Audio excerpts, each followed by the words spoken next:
دنیا میں یہاں پہ ہمارے اندر حضرت ابو بکر صدیق اور عمر فاروق یہ میرے آقا کے وزیر ہیں، اور اوپر جبریل امین اور ملائکہ حضرت جبریل امین اور حضرت میکائیل یہ حضور کے وزیر ہیں دونوں۔ اب بات سنیں، ہم بھی نوجوان ہیں، حضور کے بھی صحابیوں میں نوجوان تھے۔ حضرت حنظلہ رضی اللہ تعالیٰ عنہ ان کے بارے میں آتا ہے، یہ محبت کی بات کر رہا ہوں۔ ہم بھی کہتے ہیں نا ہمیں بھی حضور سے محبت ہے۔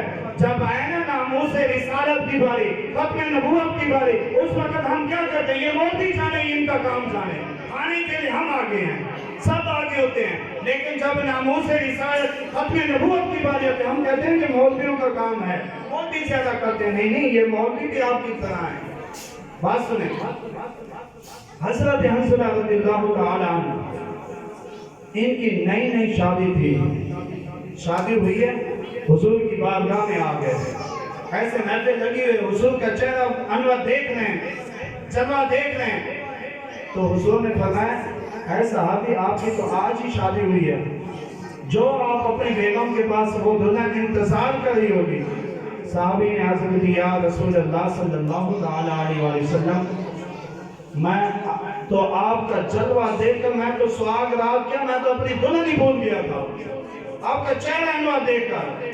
تو صحابی نے عرض کی یا رسول اللہ آپ کا حکم تو میں جا رہا ہوں۔ جب گھر گئے دروازہ کھولا، کھونی لگئی، جوتے اتارے، لباس اتارا، اور دلہن کے پاس بیٹھ کے اوپر بیٹھتے ہیں۔ دل میں دلہن کی کیا خواہش ہوتی ہے؟ یہ میرے ساتھ محبت کی باتیں کرے گا۔ پہلی رات ہے نا، دونوں مل رہے ہیں، یہ حضور کی سنت ہے، نکاح ہوا ہے ان کا، آپس میں محبت کی باتیں ہوگی۔ جب حضرت حنظلہ قربان جون پر جب آپ نے گھنڈر کی طرف ہاتھ بڑھایا نا، ویسے آواز ہے حضرت بلال کی، حضرت بلال کی آواز ہے کہ جنگ کا، جہاد کا حضور کی طرف سے اعلان آ گیا ہے۔ تو آپ نے وہ ہاتھ دوبارہ واپس لوٹایا، جب واپس لوٹایا، جوتا پہنا، لباس دوبارہ چینج کیا، دوڑنے لگے۔ جب دروازے کی کونی کھولی، آپ کی وہ دلہن، نئی دلہن آپ کے قدموں میں پڑ گئی۔ صحابی کے عرض کرتی ہے اے میرے سرتاج، اے میرے سرتاج آپ کدھر جا رہے ہیں؟ اس نے کہا کہ میرے آقا کا فرمان آ گیا ہے جہاد کا۔ کہتی ہے وہ جہاد تو کل ہے، آپ آج سواگ رات منا کے محبت کی باتیں کر کے کل چلے جانا۔ اس نے کہا نہیں، جس طرح میں تیرا سرتاج ہوں، میرے سے میں سب سے بڑھ کر میں ان سے محبت کرتا ہوں، وہ میرا سرتاج ہے، میں نے ان کے پاس جانا ہے۔ آپ نے دھکا دے کے واپس یا رسول اللہ،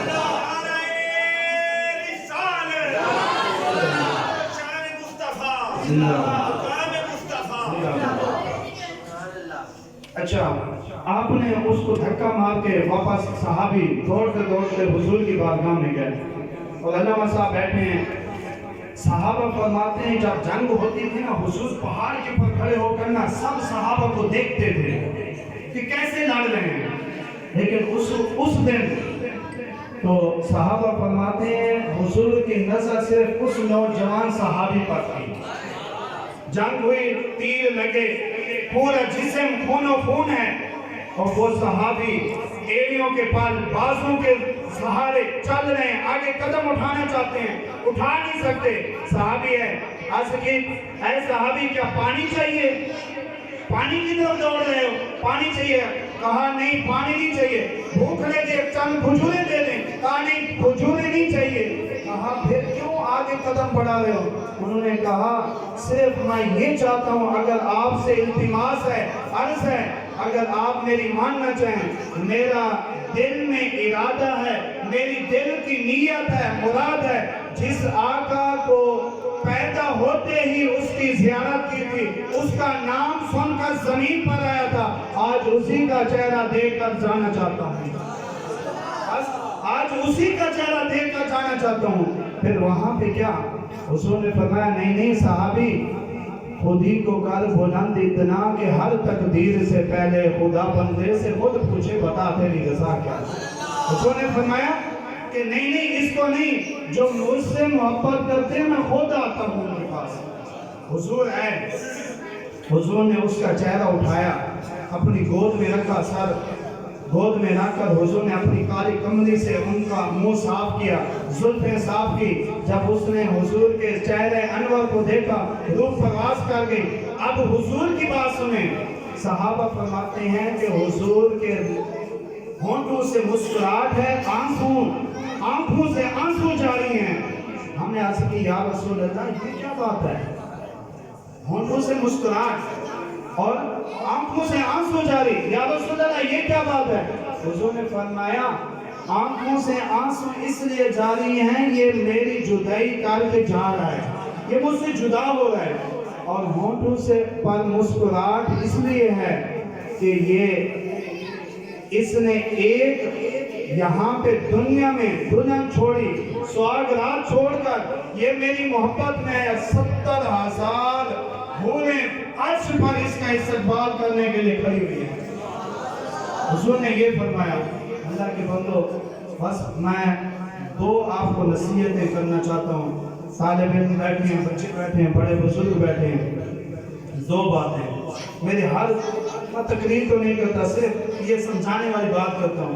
ہر بات کے آخر پہ میری تبلیغ ہوتی ہے، کیا ہے کہ کبھی اپنی لذت، اپنے کشش، اپنے دل کی بات منوانے کے لیے گناہ نہیں کرنا۔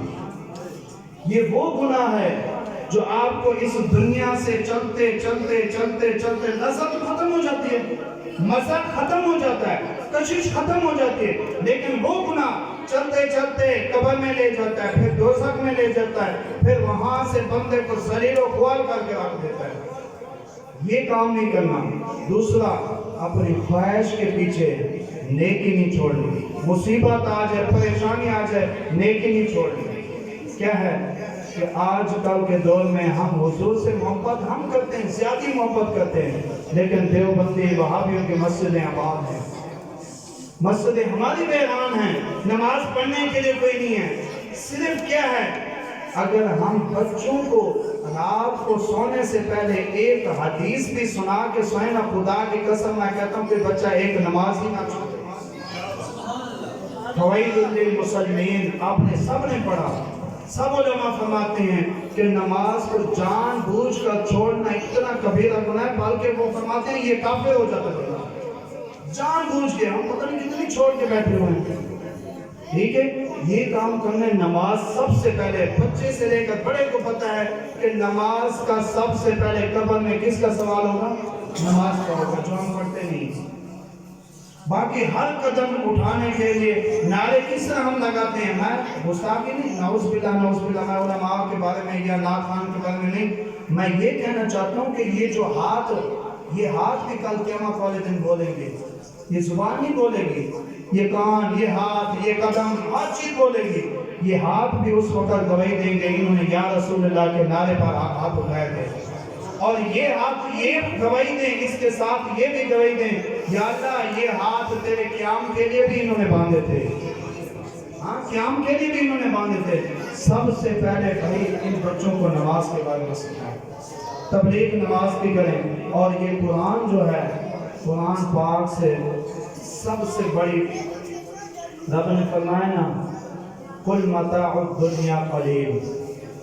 اکثر آپ نے علماء سے سنا آخری بات، وہ فرماتے ہیں کہ اِنَّا أَعْطَيْنَاكَ الْكَوْثَرَ، رب نے حضور کو چشمے عطا کیے کوثر کے، لیکن قُلْ مَتَاعُ الدُّنْيَا قَلِيلٌ، رب نے فرمایا یہ دنیا قلیل ہے۔